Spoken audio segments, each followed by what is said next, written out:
এইমাত্ৰ যদি এটা সিদ্ধান্ত লোৱা হয় যে আমাৰ ৰাজ্যখন চলাবলৈ মানে আদানী আম্বানীক দিলে, তেওঁলোকক লিজত দিলে আচলতে, তেতিয়াও কমেও 1 লাখ লোকে তেওঁলোকৰ সমৰ্থনত কথা ক'ব। আৰু যদি ভাৰতবৰ্ষখন চলাব দিয়া হয় তেতিয়াহ'লে অন্ততঃ 1 কোটি লোকে তেওঁলোকৰ সমৰ্থনত ক'ব যে ভালেই হৈছে, এতিয়াই ভাল হ'ব। গতিকে এনেকুৱা পৰিৱেশ এটা সৃষ্টি হোৱাটো অলপো অসম্ভৱ নহয়, যিহেতুকে বৰ্তমান ডিজিটেল যুগ। এই যে কৃষ্ণগুৰুৰ বিদেশ ভ্ৰমণ, এইলৈ বিভিন্ন ধৰণৰ চৰ্চা হৈছে, বিতৰ্ক হৈছে, সপক্ষে কম সংখ্যকে কৈছে, বিপক্ষে অধিকাংশই কৈছে।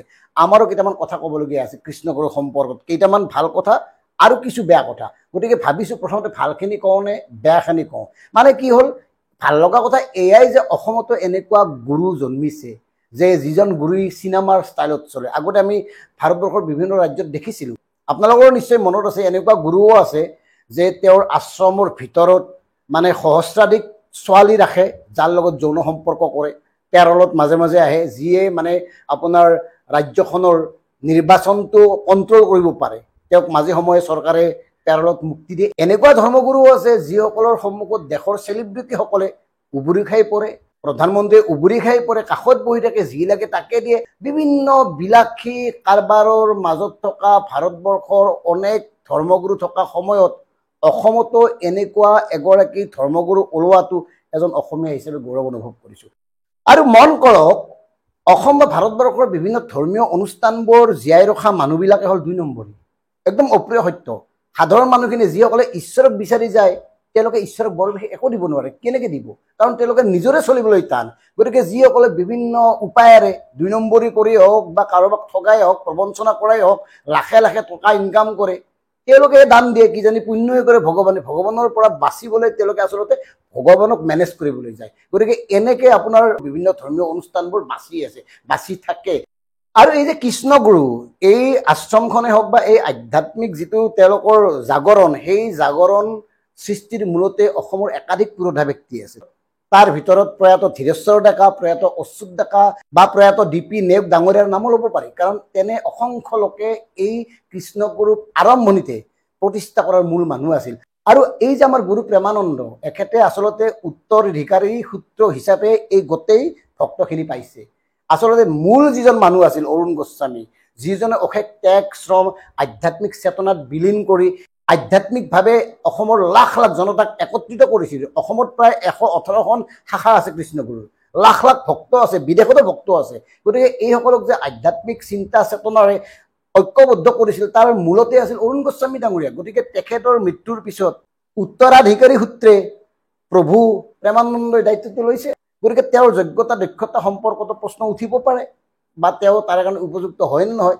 চাল চলন, কথা বতৰা বা তেওঁৰ বডি লেংগুৱেজ, এই সকলোবোৰ চালে তেখেতক কিবা অকণমান সন্দেহৰ আৱৰ্তত আহে বা তেখেতক মানি ল'বলৈ বহুতে টান পায়। সেইকাৰণে কিছুমান সন্দেহ ঘনীভূত হয় আৰু প্ৰশ্ন উত্থাপন হয়। নিজেই মন কৰক, এতিয়াও সেইখন আশ্ৰমলৈ সৰ্বানন্দ সোণোৱালৰ পৰা মুখ্যমন্ত্ৰী বৰ্তমানৰ হিমন্ত বিশ্ব শৰ্মা বা বিভিন্ন শীৰ্ষ আমোলা বিষয়া, কেবিনেট পৰ্যায়ৰ মন্ত্ৰীসকলবোৰ লাইন পাতি থাকে। তেওঁলোকে গুৰু ভজে, কিবা সেৱা কৰে, মানে সাংঘাতিক কিবা এটা কৰি থাকে। মানে তেওঁলোকে এনেকুৱা দেখুৱায় তেওঁলোকে যেন সমৰ্পণ কৰিছে কৃষ্ণগুৰু আশ্ৰমক। আৰু আমি অনুমান কৰোঁ আচলতে তেওঁলোকৰ সেয়া সমৰ্পণ ভক্তি শক্তি একো নহয়। তেওঁলোকৰ লক্ষ্য হ'ল কৃষ্ণগুৰু সেৱাশ্ৰমৰ লাখ লাখ ভক্ত। কাৰণ ভক্তসকল ভটাৰ, বাকী অন্তৰৰ কিমান ভক্তি আছে কি আছে সেইটো এটা বেলেগ বিষয়। আৰু এই বিষয়ে আলোচনা কৰাৰ মানে আপোনাৰ সুবিধাও আছে। কাৰণ এওঁলোকে কৃষ্ণগুৰুতো শৰণ লয়, কৃষ্ণগুৰুকো সেৱা কৰে, আন ধৰ্মত গৈও পঢ়ি থাকে, এই কথাবোৰক লৈ আলোচনা হ'ব পাৰে। গতিকে এই সকলোবোৰ চালে এগৰাকী অসমীয়া হিচাপে ভাল লাগে। আনহাতে বেয়া লগা কথাটো হ'ল এখেতে আদৰ্শগতভাৱে কৃষ্ণগুৰু হৈ থাকিব পাৰিছেনে, পৰা নাই। যদি পাৰিছে তেতিয়াহ'লে তেখেতে বেশভূষা সলনি কৰি কিয় বিদেশ গমন কৰিলে? বিদেশলৈ যাওঁতে ধুতি পাঞ্জাবী কিয় পিন্ধিব নোৱাৰে? মই এটা সামান্য উদাহৰণ দিছোঁ। আমাৰ গাঁৱত এখন থান আছে, জয় হৰি পিতাৰ থান। 108 গৰাকী গৰখীয়াক প্ৰতি বছৰে 1 মাঘত সেৱা কৰে, বিভিন্ন ধৰণৰ ধৰ্মীয় উৎসৱ হয়। তাৰ যিজন থান অধিকৰ্তা আছিল, তেওঁ কোনোদিন হাৱাই চেণ্ডেল পিন্ধা নাছিল, বিভিন্ন নীতি নিয়মৰ মাজত আছিল। নিজৰ ঘৰত উৎপাদিত সামগ্ৰীবোৰ বজাৰত বিক্ৰী কৰিছিল এজন সাধাৰণ লোকৰ দৰে। অথচ সেই ব্যক্তিজন অলৌকিক গুণসম্পন্ন আছিল, শক্তিপ্ৰাপ্ত লোক আছিল। সেই ব্যক্তিজনৰ অনেক কথা পিছত কম, কিন্তু 83 বছৰ বয়সত মৃত্যুবৰণ কৰা সেই লোকজনে, তেখেতৰ নাম আছিল শৰৎ বৰ্মন, প্ৰয়াত শৰৎ বৰ্মন থান অধিকৰ্তা। তেখেতে যলৈকে নাযাওক কোনোদিন চেণ্ডেল নিপিন্ধে। আনকি ৰাজ্যৰ বাহিৰলৈ যোৱাৰ সময়তো সেই আদৰ্শতে থাকিল, ধুতি চলা পিন্ধে সামান্যভাৱে। গতিকে প্ৰেমানন্দ প্ৰভুৱেও এই ধৰণে যাব লাগিছিল, নিজৰ আদৰ্শটো বজাই ৰাখিব লাগিছিল। তেখেতে ধুতি চলা পিন্ধি বিদেশ নহয় চন্দ্ৰকো যাব পাৰে, কাৰণ তেখেত কৃষ্ণগুৰুৰ প্ৰতিনিধি। গতিকে এই কথাবোৰ তেখেতে মনত ৰখা উচিত। গতিকে এই কামটো তেখেতে ভাল কৰা নাই। বিদেশত এই ধৰণে এটা ৰূপ, ঘৰত এটা ৰূপ, মানে তেওঁৰ বহুৰূপী চৰিত্ৰ এটা প্ৰকাশ পালে। গতিকে ধৰ্মৰ আৰাধনা কৰা বা ধৰ্মীয় গুৰু হিচাপে নিজকে প্ৰক্ষেপ কৰা এজন লোকে কোনোদিন নিজৰ বহুৰূপটো দেখুৱাব নালাগে। আচলতে বহুৰূপ নাথাকেই তেওঁলোকৰ এটাই ৰূপ থাকে, ঈশ্বৰক সমৰ্পিত কৰা এটা ৰূপ, এজন ভক্ত হিচাপে ৰূপ থাকে। হয়তো সেই ভক্তগৰাকীক অসমৰ বিভিন্নজনে গুৰু হিচাপে মানি লৈছে, এইটো বেলেগ কথা, সেইকাৰণে তেওঁ কৃষ্ণগুৰু বুলি কয়। তেওঁ য'তে নাযাওক যেনেকৈ নাথাকক এটা ৰূপত থাকিলে এই কথাবোৰ নাহিলহেঁতেন। পিতৃৰ ক্ষমতাৰ সূত্ৰে গুৰু হোৱা মানে প্ৰেমানন্দ প্ৰভুৰ আশ্ৰমখন এতিয়া অলপ ৰাজনৈতিক আশ্ৰমত পৰিণত হোৱা যেন লাগে। শেহতে কাম কাজবোৰ চালে এটা বিশেষ দলৰ যেন কিবা এটা কোৱাৰ্টাৰহে তেনেকুৱাও যেন লাগে। গতিকে এই কথাবোৰ চিন্তা কৰি চাওক, কাৰণ লাখ লাখ জনতাই আপোনাক বিশ্বাস কৰে, আপোনাৰ চৰণত সমৰ্পণ কৰিছে, আপুনি যি কয় তাকে শুনে। লাখ লাখ জনতা কিন্তু সাধাৰণ জনতা, লাখ লাখ জনতাক মনত তিলমানো আঘাত দিব পৰা কাম গুৰুই কৰিব নালাগে। আনহাতে এই যে মই প্ৰথমতে কৈছিলোঁ যে কৃষ্ণগুৰুৰ ভাল লগা কামো আছে, এইখন হ'ল কৃষ্ণগুৰু আধ্যাত্মিক বিশ্ববিদ্যালয়। অসংখ্য ল'ৰা ছোৱালী পঢ়ে, প্ৰাথমিকৰ পৰা স্নাতকোত্তৰ পৰ্যায়লৈ শিক্ষা গ্ৰহণ কৰিব পৰা সকলো সুযোগ আছে, সকলো সুবিধা আছে।